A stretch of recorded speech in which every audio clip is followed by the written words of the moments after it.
So up top, well, you know, me and you were old school. We're gone 4-4-2. We've Go on gone then. 4-4-2. Let's get some of them Strikers. in. Strikers. We'll start with some of the nearly ones. Cotty got a couple of votes. Yeah. Stan Collymore got a few votes. I was quite surprised because Stan wasn't at his best here, was he? But he No. still did well for us, but wasn't at quite at his best, really. Shinji got some votes, which Yeah. I think he did a decent job, didn't he? Coming in, either playing for an hour or coming on after an hour. He was the link between the midfield and Vardy that year, wasn't he? So, yeah, I think he deserved. He got some votes. Alan Smith got some votes. Even Ian Hume got some votes. Smithy and Lineker, what a combination that was up top. I mean, Alan Smith scored 78 goals for Leicester in 5 years with playing up front with Lineker, so he deserved his recognition. But no, even he didn't make it. Alan Young, he got some votes as well. Old Youngie got some votes. He'll be happy. Well, Youngie again was proper old school, a bit like we talk about Walshy. This is why people remember people like Alan Young from like 30 something years ago playing for Leicester, because there's lots of things fans will forgive and forget. But if they sit, and this is why some fans still have an issue with Riyad Mahrez, is because his demeanour on the pitch at times and off the pitch looked like a bit lazy. Sometimes can't be bothered. You know, does he care about Leicester or not? Well, you take people like Alan Young and you go, boy, did he care about Leicester City? Because again, he scored tough goals. He got stuck in. You know, he didn't shy away from anything, did he? So Youngie would be a shout. If there's I think there's a slight difference between Ultimate Team and, if we were to do this again and talk about legends and heroes, Youngie might well make that team. Yeah, if we did a different one, like you say, on heroes or favourite players, I think Youngie would be in there quite a lot, wouldn't he? Quite a lot. Yeah. But then we move on a few years, and Heskey, pardon me, Heskey didn't even make the side, didn't even make the subs bench. Emil Heskey, the quality he was, how quick, how pacey, how, I wouldn't say skillful. He wasn't the most skillful of players, but he knew how to turn a man and he could beat him. He'd get 2 yards on a player very quickly. And he set up so many goals for Tony Cottee and Stevie Claridge, didn't he? That he made them look, I think, better than what they were. But yeah, even our own Leicester born and bred Emil Heskey didn't make it, which I'm quite surprised actually, because he had a pretty decent career at Leicester, didn't he? He did, and a lot of players, again, we spoke to, or if you read interviews, say that Emil Heskey is very underrated about what he offered on the pitch and how he played as part of a team. So again, you've talked about Okazaki, even Nacho at the moment, is Heskey was one of these, didn't come back with bags full of goals, but he was a very important player, very, very good player. But yeah, he doesn't make the subs bench. I think I wouldn't have put him on our subs bench either.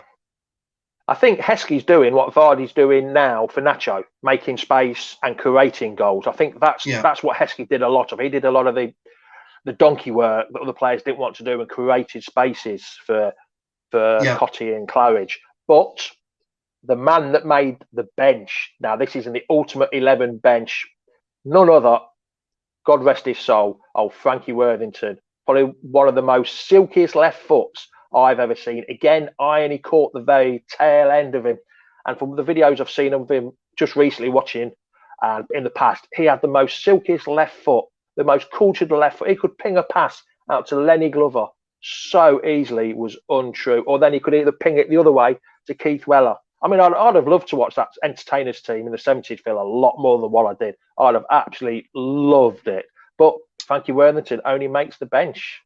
Yeah, I do remember him. I started in 76 down there as a young kid, and I saw him in that, I think it was about 2 seasons I caught him. Again, like you say, with Weller and the Birch. Frank Worthington, again, one of these players, different again to people like Alan Young and Heskey, but he had a lot of skill. He was very cultured, but he was just flamboyant. And flamboyant is a word that we wouldn't use through many of these Leicester players, but Frank Worthington had that rock star appeal on and off the pitch. So it's great to see that, obviously, like you say, RRP Frank recently died, but great to see that he does make the fans' ultimate squad at least, Jamie. He does, doesn't it? So it's in the top 16 players of the last 50 years, which is some accolade to go, that is. It really is. Quality player, and like you say, rest in peace, Frank. But now we go on to the 2 strikers. And the first striker, I think people might know who it's going to be. He does a lot of stuff with potatoes. So it's going to be Gary Lineker gets in as the first striker, the first one of our two up top. I mean, quality player Lineker. He's Leicester born and bred. He was crying his eyes out in the '69 Cup final when we lost, and he just came through the team. He started in, I think, the 78 season. He first played a game. He played 216 games and scored 103 goals. He was leading goal scorer for England.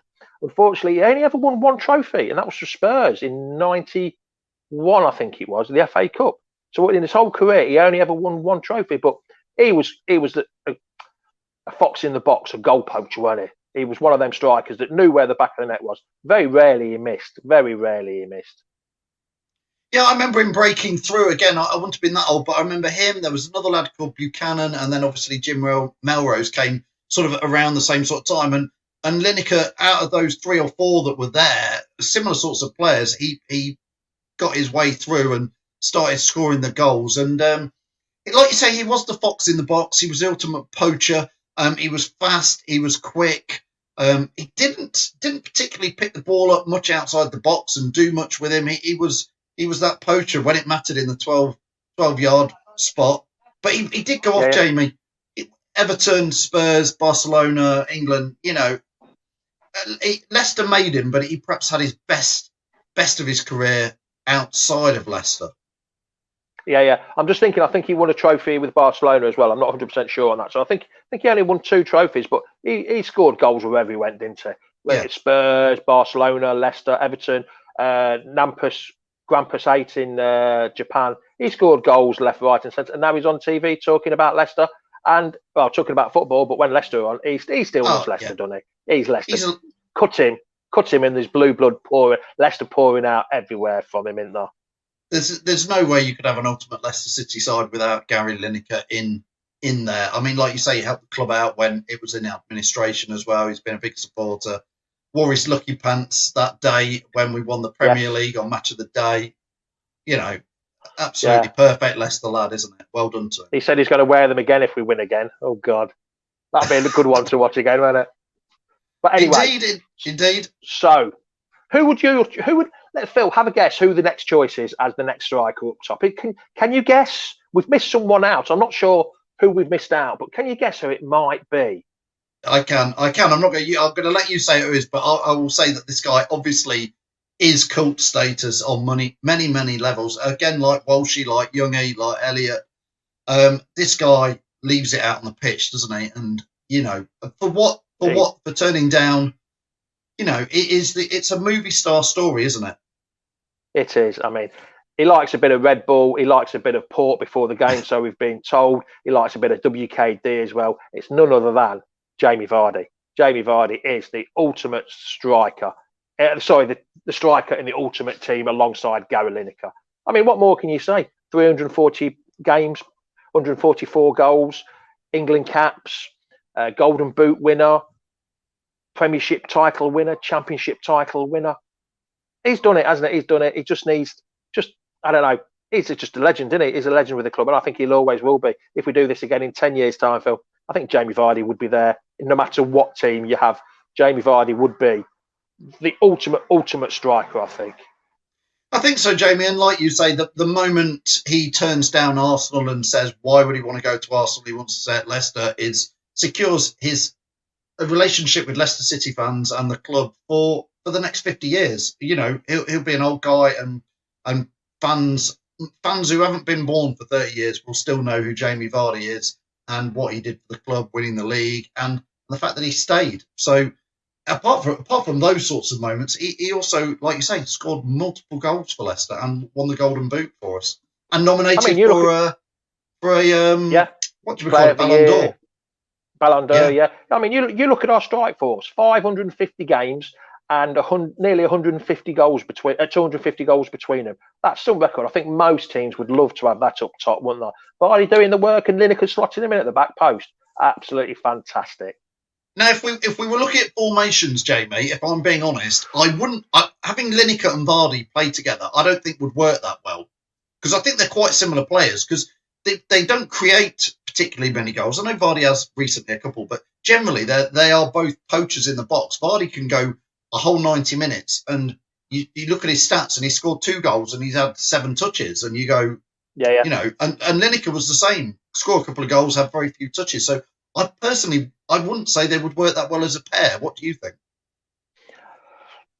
I think they would, because Vardy's the one that's quick off the blocks, and Lineker wasn't that quick, but I think he had the brains to be able to. I thought Lineker was really fast. No, he wasn't that fast. He wasn't blessed with speed. I don't think he was. I thought he was.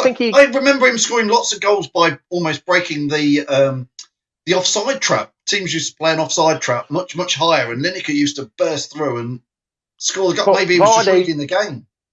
Vardy's like over the top. He can start 5 yards behind the defender and be 5 yards in front of him by the time he's got there. Lineker wasn't quite. I think he used his nonce a little bit more and was able to find the spaces. But I think that could work quite well. With the team we've got, I think Vardy and Lineker, with the amount of chances that we could get, I think they'd score an absolute hatful, Phil. Yeah, I think that team we've got there, I think they would work well up top. I really do. Again, comparing and contrasting Vardy and Lineker, Jamie, obviously Lineker went on and had great success at England. Just Vardy, it would be a lot of Leicester fans will always say Vardy wasn't given a fair crack at the whip, perhaps didn't fit into England's style, or they didn't want to change him. I do think Vardy, the Euros and that, he should have been used more in the World Cup in Russia. So I think it was a shame for Vardy about his England career. And I think in the end, it was never given the chance because of a certain Tottenham Hotspur player that we won't mention. Yeah, and I think in the end, Vardy sort of went, well, it's not happening to me for England, so I'll knock it on the head. And you know, there's still calls that he could go make it back. It's helped us, hasn't it? It's helped us. But there we go, Phil. That is the ultimate 1-11. Leicester's 1-11 plus the subs. And I wonder if anybody can try and disagree with that. I mean, that is a quality side, that, isn't it? Solid at the back. Exciting midfielders. Solid keeper. So we've got Schmeichel there. Pereira there. Fullback up and down the wing. Christian Fuchs, solid defender, can put a decent cross in. Elliott, what more do you need? Matty Elliott scores from anywhere on the pitch with his head from corner. Stevie Walsh, solid at the back. What more do you want from a defender? Scoring goals and saving goals. Absolutely brilliant. Riyad Mahrez, probably one of the most skillful players we've had. It might be out of the game for 60 minutes, but boy, when he comes into the game, absolutely fantastic. Stevie Guppy what a hell of a cross he puts in. He whips that ball in that corridor of uncertainty in between the defence and the keeper, and the striker can sneak in. Quality corner taker. And N'Golo Kante just runs and runs and runs. We used to have him and Drinkwater in midfield, but it used to look like we had Drinkwater in the middle and 2 N'Golo Kantes, one either side. Did so much running for the whole team and worked his socks off.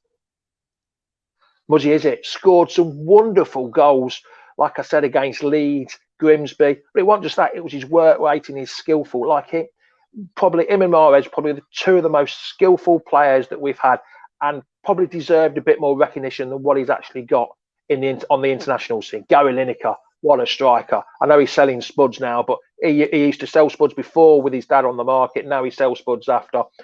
But quality striker, 103 goals. Any player that scores 103 goals for your club deserves to be in the ultimate 11. And then we've got the main man, Jamie Vardy, loyal to a fault. Didn't want to go anywhere. Signed for us after we won the league when he could have gone somewhere else. 144 goals, pushing for 150 goals. Quality legend of the club and title winner. Jamie, I think that's been a really good rock through. If we want to know people's views, wherever you're watching this video, put in the comments, do you agree with the fans' choices? Who would you have liked to have seen in there? What formation would you have played that week? Picked a 4-4-2 just to keep it simple. But put in the comments below what you think to that team. Who should have come in from the subs bench? Who have we not mentioned? I'm sure, Jamie, there'll be players not mentioned it. People will be screaming at this video saying, how could you forget him? But just remember, it's the fans. The fans voted for this. We had hundreds and hundreds of votes. It took me days to collate them all, but we had hundreds and hundreds of. So it's you fans out there that had a chance to vote this. So it's the fans. We've had nothing to do with this, have we, Phil? We've just got it ready and presented it to everyone. It's just the fans voted for this, so don't blame us. Please don't blame us. The great news is, Jamie, is I'm hoping that we'll have to redo this video in maybe a year or two's time, because I think some of the current squad, like you've mentioned, Yuri Tielemans, Wilfred Ndidi, Castagna, James Justin, Fofana. There's so many, and I've missed out other players from the current squad. This team could go on to be the ultimate team that we've got at the moment. James Maddison, who knows, Jamie, where it's going to go? Yeah, do it even in 5 years' time, or 2-3 years' time, like you say, and see what changes. Keep this on record. Everyone can watch this. You can, in 3 or 4 years' time, you can say, "Well, you said this 3 years ago. Here, it's proof. You said this." But it's not our proof. It's the fans that have voted for this. Brilliant, Jamie. Thanks so much for pulling that together and coming on today's show. You're welcome. Loved every minute of it. I love talking about Leicester. You certainly do. So that's Jamie from the Foxes Arms. Thanks so much to Jamie for bringing all that together there. We've got a squad. We've got a starting 11. Do you agree with that? Do you disagree? Where would you play the players? If you weren't playing 4-4-2, how would you set it up? That's what we want to know. Put in the comments below, what would be your ultimate Leicester City side? What players we've missed? Which players you agree with? And don't forget, wherever you're watching, give us a like, give us a share, and subscribe to our content for free. We'll see you at the next match.